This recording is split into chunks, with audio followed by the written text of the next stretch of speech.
청년대학부 헌신예배 나오신 여러분을 환영하며 축복합니다. 우리 서로 바라보면서 이렇게 인사 한번 나눴으면 좋겠습니다. 주님의 이름으로 사랑합니다. 우리 이렇게 한번 고백합시다. 세상과 다르게 살겠습니다. 네, 오늘 제가 청년들을 격려하는 의미에서 좀 다르게 살아도 괜찮아라는 제목으로 말씀 준비했습니다. 오늘 청년들 위해서는 제가 조금 있다가 기도하고요. 우리 말씀 먼저 보도록 하겠습니다. 1950년대 사회심리학자 솔로몬 애쉬라고 하는 사람이 동조 실험이라는 것을 했습니다. 뭐냐면 눈으로 보면 누구나 맞출 수 있는 문제를 냅니다. 정답이 분명한 문제를 내고, 그런데 그 문제를 낼 때 실험 대상자 한 사람 외에 이제 연기자들, 그 속에 한 6명에서 8명 정도의 연기자들을 같이 둡니다. 그래서 한 7명에서 10명 정도가 함께 모여서 문제를 푸는데요. 문제는 얼마나 쉬운 문제냐면, 예를 들어서 선을 하나 딱 보여줍니다. 뭐 요만큼 되는 선의 카드를 보여주고, 똑같이 생긴 카드 한 장, 조금 더 길게 그린 카드 한 장, 더 짧게 그린 카드 한 장, 총 4장의 카드를 이렇게 들어서 보여주는 거예요. 자, 이 카드와 똑같은, 길이가 똑같은 카드는 1번부터 3번까지 뭐냐 묻는 거예요. 사실 성인이라면 뭐 이걸 구별하지 못하는 것이 오히려 이상한 문제들을 내는데요. 여러분, 그 결과는 참 재밌습니다.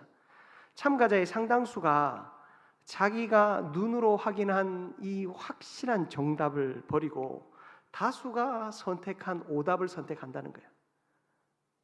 한 사람은 실험 대상이고 나머지 6명에서 8명 정도 되는 사람은 연기자들인 거예요. 그래서 이 사람들은 정답을 선택하지 않아요. 일부러 짜고 이번에는 3번을 딱 선택하는 거예요. 그럼 이 혼자 된 사람은 이건 누가 봐도 분명히 답이 1번인데 다른 사람들이 전부 3번을 선택하니까 어떻게 해요?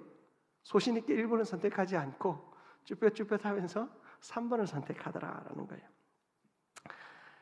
이 여러 집단을 테스트를 했는데 약 75%의 집단이 한 문제 이상은 꼭 공동체의 다른 그 틀린 대답을 하는 사람들을 따라서 자기도 틀린 대답을 하더라는 거예요. 소신을 지킨 사람은 피실험자의 25%밖에 없었어요. 75%의 사람들은 다 한 번쯤은 공동체의 정답을 따라가더라라는 거예요. 왜 그랬냐 했더니 틀린 줄 알지만 혼자 다르게 말하는 것이 두려웠다라고 그 사람들이 얘기를 했어요. 사람은 혼자 정답을 맞추는 것보다 여럿이 함께 틀리는 것을 조금 더 편안하게 느낀다라고 이 실험은 결론을 냅니다. 오늘 청년들이 살아가는 이 세상도 사실은 우리에게 이 가짜 정답을 요구할 때가 많습니다. 남들이 알아주는 대학에 가야 하고, 또 대기업이나 안정된 직장에 들어가야 하고, 또 또래보다 빨리 성공해야 하고, 좋은 집과 좋은 차를 가져야 하고, 또 SNS에 끊임없이 자신의 행복을 증명해야 된다라는 압박을 받습니다.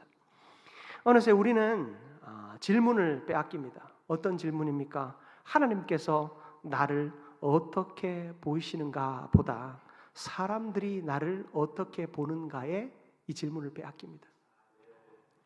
내가 하나님 앞에서 바르게 사는가라는 질문보다 내가 남들만큼 이루어냈는가를 생각하죠.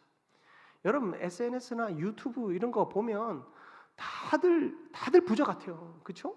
다들 뭐 1년에 몇 번씩 해외여행 가는 것 같고, 미국 갈 때는 전부 다 퍼스트 클래스 타는 것 같고, 뭐 이렇게 뭐 SNS 이런 걸 보면 전부 다 나보다 성공한 사람인 것 같아요. 저 정도는 먹고, 저 정도는 가고, 저 정도는 누려야 정상인 것처럼 보입니다.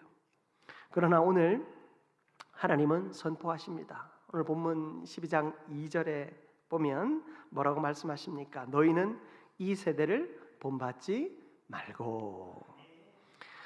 세상을 무조건 거부하라는 뜻이 아닙니다. 시대에 뒤떨어진 어떤 외딴 섬에 뚝 떨어져 살아라, 그것도 아닙니다. 세상이 찍어내는 틀에 여러분을 억지로 맞추지 말라 말씀하시는 것이죠. 하나님을 모르는 세상이 정한 성공과 행복의 기준을 덮어놓고 받아들이지 말라 말씀하고 있는 것입니다. 사랑하는 우리 청년 여러분, 예수님을 믿는다면 우리는 조금 다르게 살아도 괜찮습니다. 그들이 말하는 대로 맞추지 않아도 괜찮습니다. 그들이 내어건 어떤 기준과 목표에 미치지 못해도 여러분 괜찮습니다. 모두가 탐욕을 쫓을 때 우리가 정직을 선택하는 것 괜찮습니다. 모두가 자기 이익을 챙길 때 여러분 내가 누군가를 섬기는 것 괜찮습니다. 모두가 앞서가려고 할 때 잠시 멈추어 하나님의 뜻을 물어보는 것도 괜찮습니다. 모두가 세상의 안정을 구할 때 하나님의 기쁨을 선택하는 것 괜찮습니다. 여러분 괜찮은 정도가 아니라 사실은 그리스도인들은 마땅히 그렇게 살아가야 하죠. 세상을 보면 우리가 화가 납니다. 어떤 사람들은 참 능력도 없으면서 인정은 되게 받는 것 같습니다. 능력 있는 우리는 인정받지 못하는 것 같고 오히려 도태되는 것 같습니다. 교만하게 자신을 드러내는 사람은 많은 사람들의 지지를 받고 승승장구하는 것 같은데 겸손하게 행동하는 사람은 무능력한 것처럼 여겨지기 일쑤이죠. 그렇다면 여러분 우리가 하나님이 기뻐하시는 삶을 포기하고 세상이 원하는 삶을 살아야 할까요? 우리의 삶은 사실은 다름에서부터 시작됩니다.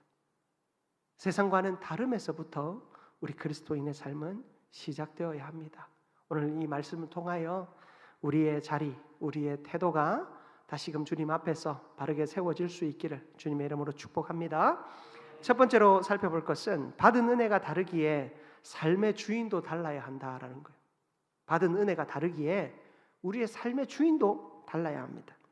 오늘 본문은 어떻게 시작합니까? 그러므로라고 시작하고 있죠. 그러므로 형제들아 내가 하나님의 모든 자비하심으로 너희를 권하노니라고 시작하고 있습니다. 여러분 바울은 이 청년들에게 갑작스럽게 헌신을 강요하는 것이 아닙니다. 로마서 1장 1절부터 11절 마지막까지 바울은 복음의 은혜가 무엇인지를 우리에게 말하고 있어요. 그리고 이제 12장에서 그러므로라고 선포하면서 우리의 삶의 태도, 복음 아래에 있는 우리의 삶의 태도가 어떠해야 하는지를 말하고 있습니다. 우리 모두는 죄 아래에 있었습니다.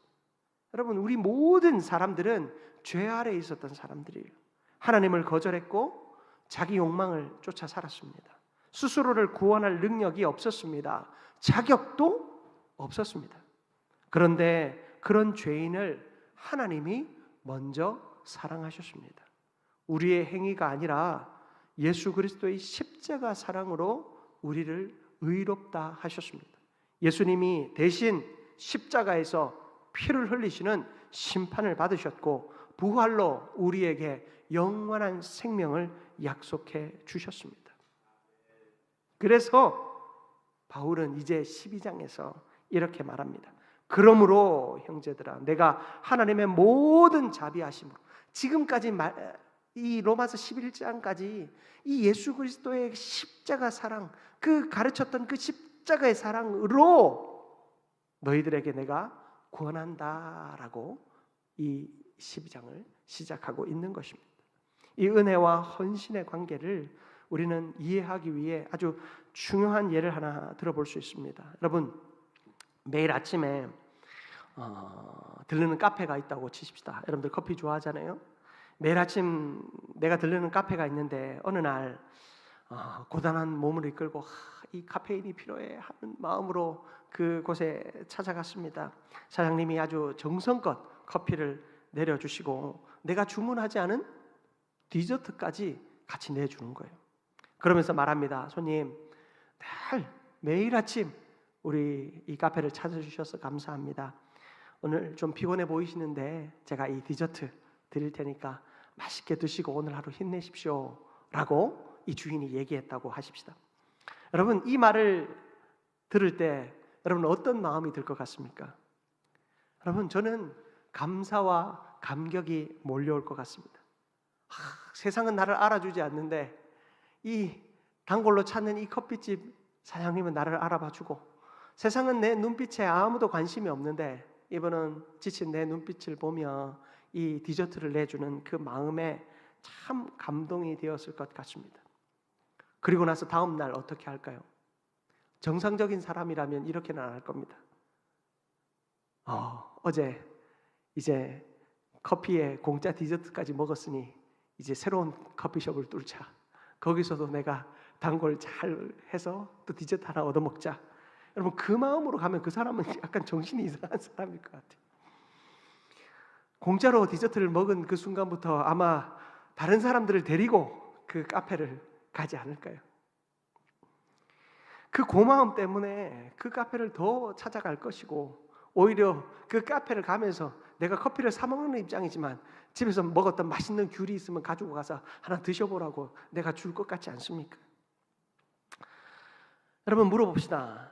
여러분이 이 카페 사장에게 내가 먹던 맛있는 귤을 하나 선물하고 또 친구들까지 다 데려가면서 이 홍보를 할 때 귀찮은 일이 또 시작됐네, 여러분, 그런 마음으로 하나요? 아니잖아요. 너무 기쁜 마음으로 그렇게 하지 않겠습니까? 신앙의 헌신이 이것과 정확하게 일치합니다. 헌신이라고 하는 것은 하나님께 무언가를 얻기 위해 치르는 대가가 아니에요. 내가 이 카페에서 맛있는 디저트 하나 얻어먹으려고 그 카페를 열심히 가는 거 아니라는 거예요. 이미 받은 은혜에 대한 기쁨의 응답이에요. 내가 이 카페를 가서 이 맛있는 커피를 통해 내 마음의 힐링을 얻고, 그런데 이 주인이 나를 알아봐 주기까지 하고 서비스까지 주니 얼마나 행복해요. 그래서 다른 사람들까지도 여기 맛있는 커피숍 있어, 좋은 커피숍 있어, 이 사장님 너무 좋아 하면서 홍보까지 해주는 그 일. 여러분, 이것이 억지로 하는 것입니까? 아니죠. 기쁨의 응답 아니겠습니까? 우리의 신앙은 이렇게 단단하게 세워져 갑니다. 먼저 은혜를 얻습니다. 그리고 헌신하게 되는 것입니다. 먼저 구원을 얻습니다. 그런 다음에 우리가 순종하게 되는 것입니다. 따라서 오늘 우리 청년부 헌신 예배를 통해 우리가 제일 먼저 던져야 될 질문이 뭐냐? 내가 교회를 위해 무엇을 할 것인가가 아니라 그리스도께서 나를 위해 무엇을 하셨는가? 여러분, 이 질문을 우리가 해야 된다는 거예요. 여러분, 청년들 참, 제가 맞는지 안 맞는지는 모르겠지만 그런 얘기를 들었어요. 한민교회 부임에 오면서 청년들이 옛날에는 또 열심히 모였는데, 그리고 또 곳곳에 사실은 청년들이 충성하잖아요. 교사로도 섬기고 찬양대로도 섬기고 여러 모양으로 청년들이 헌신하는데, 코로나 때 이제 예배를 모이지 않게 되면서 이제 청년들이 그동안 너무 많이 수고했는데 수고한 청년들을 좀 쉬게 하자 하는 그런 여론들이 생겼나 봐요. 그러면서 이제 청년들을 이제 교사에서도 빼주고 봉사의 자리에서도 하나둘 빼주기 시작하다 보니까 이제 청년들이 아무런 헌신도 할 수 없게 됐다라는 그런 이야기를 제가 이 교회 부임하면서 얼핏 들었던 것 같아요. 여러분, 청년들은 많이 헌신합니다. 제가 이전에 섬기던 교회는 청년들이 200명 가까이 됐지만 그 청년들이 다 열심히 헌신했어요. 그런데 제일 그 헌신한 청년들이 고민이 뭡니까? 너무 우리를 빠르게 소진시킨다는 거예요. 교회가 우리를 너무 혹사시킨다는 거예요. 우리를 너무 일꾼으로 생각한다는 거예요. 청년이 되면 그런 마음이 들어요. 교회에서 우리가 또 무슨 일을 해야 되는가, 또 어떤 일을 해야 되는가 많은 고민을 하지만, 여러분, 교회가 여러분들을 일꾼으로 혹은 여러분들을 어떻게든 노동을 시켜가지고 또 우리는 나이가 많으니까 젊은 너희들을 우리가 좀 어떻게 좀 부려먹겠다는 그런 마음으로 여러분을 세운 것이 아니에요. 저는 여러분이 그런 생각에 응답하는 사람이 아니라 그리스도께서 나를 위해서 무엇을 하셨고 주님께서 나에게 무엇을 주셨는가에 대한 그런 경험들이 쌓이는 자리가 되었으면 좋겠어요. 청년들의 예배를 통해서 여러분들의 모임을 통해서 주님이 나를 어떻게 만나 주셨는가, 주님이 나에게 어떤 은혜를 주셨는가, 여러분 그런 것들을 계속 생각하는 저와 여러분들이 되었으면 좋겠어요. 그리고 할 수 있으면 봉사의 자리에서, 섬김의 자리에서 일하고 헌신하면서 하나님이 오늘 나에게 무엇을 주셨는가. 여러분 그렇잖아요. 우리 교사들이 참 어떨 때 행복합니까? 우리 아이들 수련회 데려가서 기도 못하는 아이들 내가 안고 기도해 줬는데 그 아이의 삶이 조금씩 바뀌는 것들을 보면서 우리가 참 행복을 느끼지 않습니까? 여러분 우리가 어떤 은혜의 자리에서 내가 누군가를 섬겼는데 섬김을 받은 그 사람이 변화되어질 때 얼마나 행복한지 몰라요. 이것이 하나님께서 나에게 주신 은혜거든. 내가 교사로 언제부터 했고 내가 언제부터 교모 섬겼고, 여러분 아마 여기 어린 시절부터 신앙생활 하셨던 어른들은 고등학교 때부터 아마 그 교사하신 분들도 있을 거예요. 중학교 때부터 하신 심지어 그런 분들도 있을지 모르겠는데 저도 고등학교 때부터 교사했어요. 조그마한 교회였지만 섬겼고요. 네. 우리가 사실은 어떤 일이든 중학생이든 고등학생이든 필요하면 하는 거예요. 저는 옛날에 글자를 잘 썼어요. 그리고 이렇게 글자 만드는 거 잘해서 요즘은 현수막을 만들지만 옛날에는 궤도 같은 거 쓰고, 지금 저만 아는 거 아니죠? 전지 같은데 이렇게 찬송 가사 써가지고 이렇게 나무 틀에다 묶어가지고 이렇게 넘기면서 그거 빠르게 넘기는 중요하죠. 그 궤도 같은 거 쓰는 거 했고요. 또 여기다 송구 영신 예배하면 그 글자 파가지고 붙이고 하는 거 저 중학교 때부터 그거 했어요. 사실 우리가 그런 것들을 하면서 내가 소비되어지고 있고 소모되어지고 있는가? 사실 그게 아니에요. 그리스도께서 나를 위해 무엇을 하셨는가? 나를 헌신하게 하시고 충성하게 하시고 섬기게 하시고 예배하게 하시고 때로는 눈물 흘리게 하시고 웃게 하시는 그 모든 일들을 통해서 하나님이 나에게 이런 은혜를 주셨구나. 사실 그것들을 세워가는 자리가 청년의 자리라는 거예요. 십자가 은혜에 뿌려내리지 않은 헌신은 결코 오래가지 않습니다. 여러분 청년들을 교회가 만약에 소모제로 사용한다면 그 교회는 미래가 없는 거예요. 젊으니까 일을 많이 시켜야 되겠다. 어리니까 함부로 해도 되겠다. 아직 결혼도 안 하고 혼자니까 편하니까 해야 되겠다. 여러분 안 됩니다. 그런 공동체는 될 수가 없습니다. 함께 은혜를 누리고 함께 은혜를 나눌 수 있도록 더 청년들과 함께하는 공동체가 생명의 능력을 나타나게 돼요. 우리는 은혜에 붙들린 사람들입니다. 아무도 보지 않는다 해도 우리는 헌신해야 하고 열매가 당장 없다 해도 충성해야 합니다. 왜냐하면 그리스도 안에서 우리는 완전한 사랑을 받았기 때문입니다.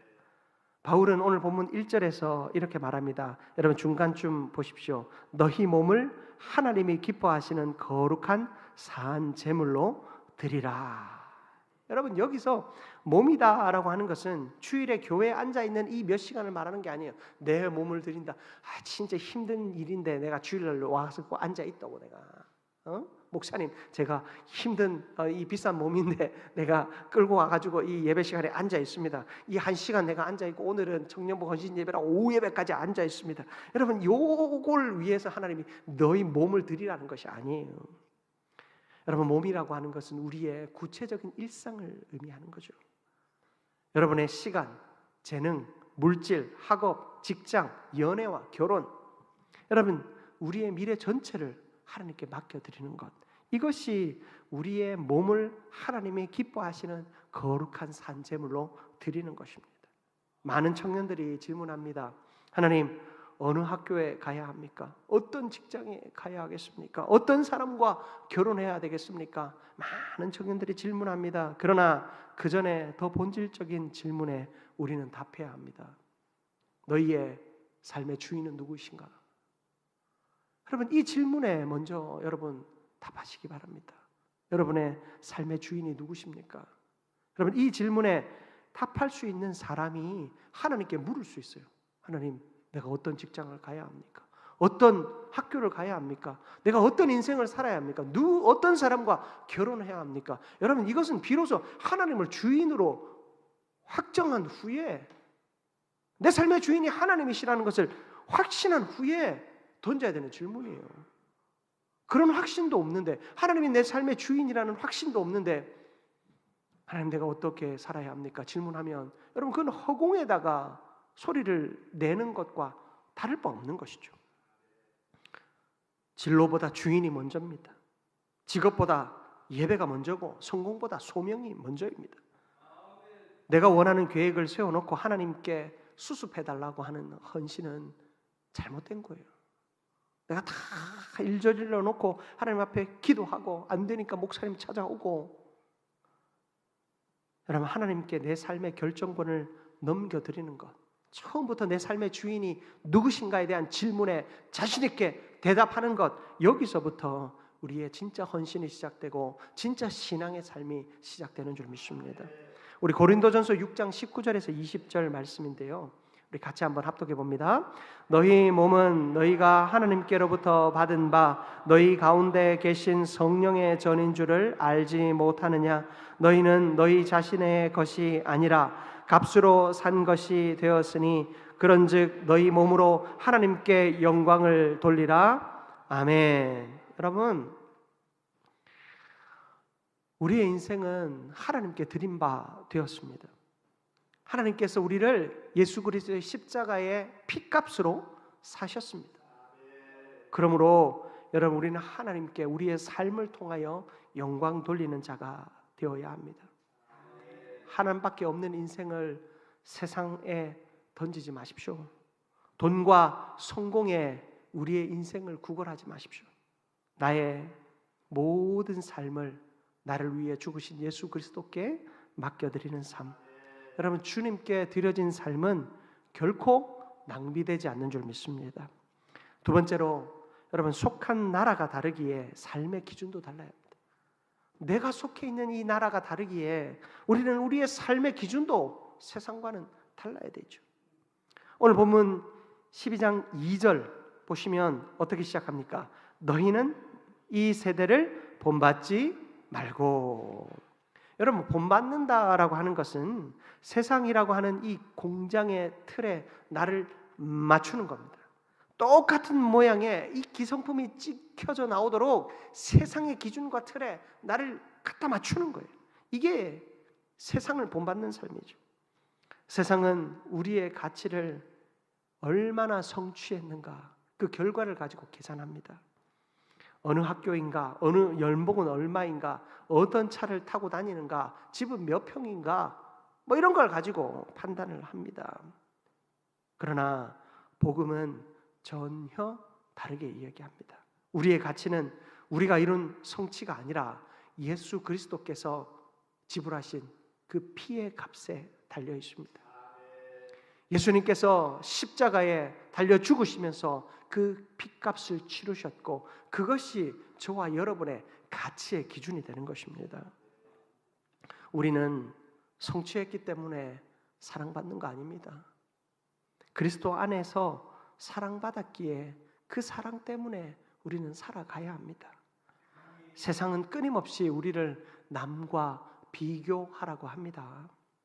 친구는 벌써 취업했고, 누구는 벌써 집을 샀고, 누구는 주식으로 대박이 났고. 그럼 비교는 교만이 아니라 오히려 낙심만 났습니다. 남과 비교하면 내가 잘나서 너무 교만해지는 그런 인생보다 낭망하고 낭망하는 인생이 너무나도 많더라. 제가 아는 한 청년은 열심히 공부해서 내노라는 대기업에 들어갔습니다. 연봉도 잘 받았습니다.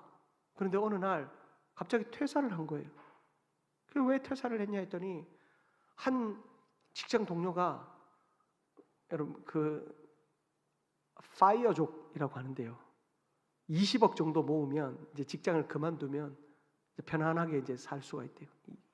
저는 이제 돈을 잘 몰라가지고 이자 받으면서 한 20억, 40억 정도 이제 모으면 그 다음부터는 그냥 이자만 받고 살아도 편안하게 산대요.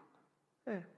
주식을 해서 대박이 나가지고 이제 직장 그만둔 사람이 이제 밥을 산다고 찾아온 거예요. 직장 동료들 다 모아놓고 그 밥 사면서 자기가 어떻게 투자했는지, 어떻게 성공했는지 그 속된 말로 썰을 쫙 풀어내는데 자기 마음도 혹한 거예요. 그래서 직장을 그만두고 주식을 했는데, 여러분 오랜 수년을 괴로워하다가 결국에 다시 다른 직장을 겨우 들어갔어요. 하나님의 은혜로 경력직으로 또 그래도 큰 회사에 들어가게 됐는데 후회하더라고요. 다시는 그런 짓 안 하겠다고. 저한테 늘 기도 부탁했어요. 근데 항상 기도 부탁하는 친구였는데 그 퇴사만큼은 저한테 기도 부탁을 안 하더라고요. 확신이 있었던 것 같아요. 네, 확신이 있었던 것 같아요. 여러분, 우리의 인생의 자리는 남과 비교하면 나도 그 사람보다 더 잘난 것 같고 나는 그 사람보다 더 잘 될 것 같아 보입니다. 그러나 결과는 그렇지 않더라고요. 여러분, 복음이라고 하는 것은 우리의 인생에서 비교라는 것을 끝장냅니다. 하나님은 우리를 공장에서 찍어내지 않으셨어요. 하나님은 저와 여러분을 창조하실 때 어떤 공장에서 찍어내지 않으셨다라는 거예요. 우리를 향한 하나님의 부르심도 다르고 하나님의 일하시는 속도도 다릅니다. 하나님이 저와 여러분을 맡기신 자리도 다릅니다. 다른 사람의 인생을 복사하여 사는 것이 신앙이 아니죠. 하나님이 내게 주신 길을 신실하게 걸어가는 것이 신앙이에요. 하나님이 나를 부르신 그 부름에 순종하여 한 걸음 한 걸음 걸어 나아가는 것이, 여러분, 그것이 우리의 믿는 자의 인생이다라는 것입니다. 이 세상 속에서 그리스도인들이 살아가는 모습을 한번 상상해 보십시오. 바다 위에 멋진 배 한 척이 떠 있습니다. 바다 위에 멋진 배 한 척이 떠 있는데 그 배가 제 역할을 하려면 그 배는 당연히 물 위에 떠 있어야 하는 겁니다. 물을 무서워해서 그 배를 육지에 모셔둔다면 여러분, 그 배는 더 이상 배가 아니죠. 배의 진짜 목적은 이 바다에서 항해하는 것입니다. 그런데 배가 바다 위에 잘 떠 있다가 어느 순간 바닷물이 그 배로 들이닥치면 여러분 어떻게 되겠습니까? 아무리 비싸고 웅장한 배라도 순식간에 그 배는 침몰하게 될 것입니다. 우리 그리스도인의 삶이 이와 정확하게 일치한다고 저는 생각합니다. 우리는 세상을 떠나 산속에 들어가서 사는 사람들이 아닙니다.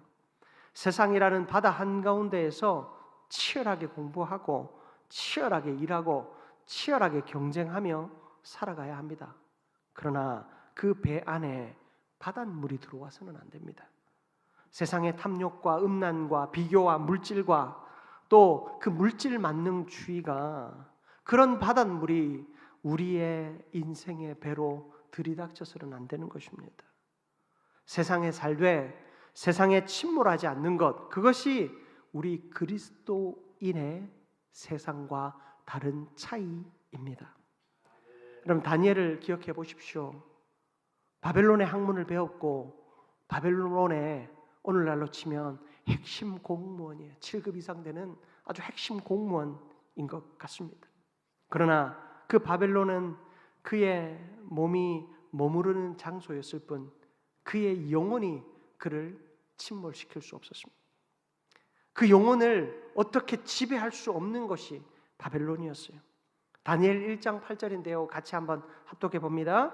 다니엘은 뜻을 정하여 왕의 음식과 그가 마시는 포도주로 자기를 더럽히지 아니하리라 하고 자기를 더럽히지 아니하도록 황관장에게 구하니. 아멘.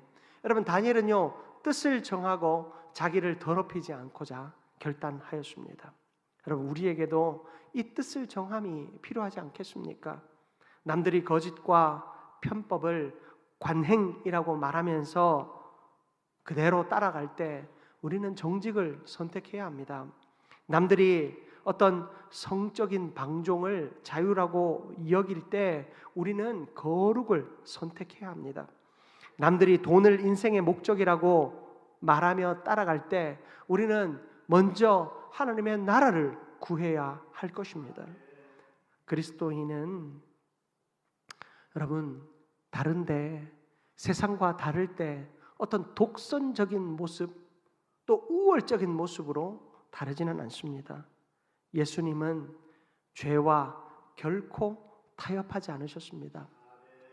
그러나 그 예수님의 죄와 타협하지 않으시는 모습 가운데 핵심은 무엇입니까? 그들을 사랑하셨다라는 것입니다. 사랑하셨기에 그들을 구원하셨고 그들의 죄를 도말하셨습니다. 여러분, 예수님은 죄인들을 향하여 어떻게 하셨습니까? 가장 따뜻한 모습으로 다가가셨습니다. 우리는 세상을 향하여 예수님의 모습으로 나아가야 합니다. 세상과 달라야 하지만 세상을 비난하고 정죄하며 니들과 나는 달라, 그런 어떤 독선적인 생각으로, 마음으로 다가가서는 안 됩니다. 예수님의 마음으로, 그들을 불쌍히 여기는 마음으로 그들과 함께 살아가야 하는 것입니다. 사랑하는 청년 여러분, 우리는 완전히 다른 구원이라고 하는 은혜를 누렸습니다. 세상과는 완전히 다른 그 놀라운 세계를 살아가는 사람들입니다. 그러므로 우리의 삶의 기준도 세상이 아니라 하나님의 음성, 하나님의 말씀 되기를 주님의 이름으로 축복합니다. 말씀 마무리하겠습니다. 여러분, 오늘 본문 12장 2절 하반절을 한번 보십시오. 하나님의 선하시고 기뻐하시고 온전하신 뜻이 무엇인지 분별하도록 하라. 여러분, 분별하는 거 참 어렵습니다. 분별하는 거 참 어렵습니다. 세상을 살아갈 때 분별하며 사는 것 정말로 어렵습니다. SNS를 보면 도저히 분별이 안 됩니다. 스마트폰을 보고 있으면 분별이 되지 않습니다. 여러분, 우리가 분별할 수 있는 기준을 찾는 곳이 이 예배의 자리가 돼야 돼요. 말씀을 들어야 돼요. 그리고 말씀을 보아야 합니다. 찬양해야 합니다. 내 입술에서 하나님이 떠나지 않아야 돼요. 이것이 최소한의 기준이 돼야 되는 거예요. 세상을 보고 있으면, 인터넷을 보고 있으면, 스마트폰을 보고 있으면 여러분, 그것이 다 기준처럼 우리를 어느새 함몰시킵니다. 말씀이 기준이 될 수 있기를 축복합니다. 세상이 나를 지배하지 않도록 내어주는 첫 번째 길은 말씀이 내 삶의 기준이 되어야 하는 줄 믿습니다. 여러분, 중요한 것이 뭐냐? 예배. 우리가 성공하기 위해서 예배를 잠시 뒤로 하고자 하는 마음 생길 수 있습니다.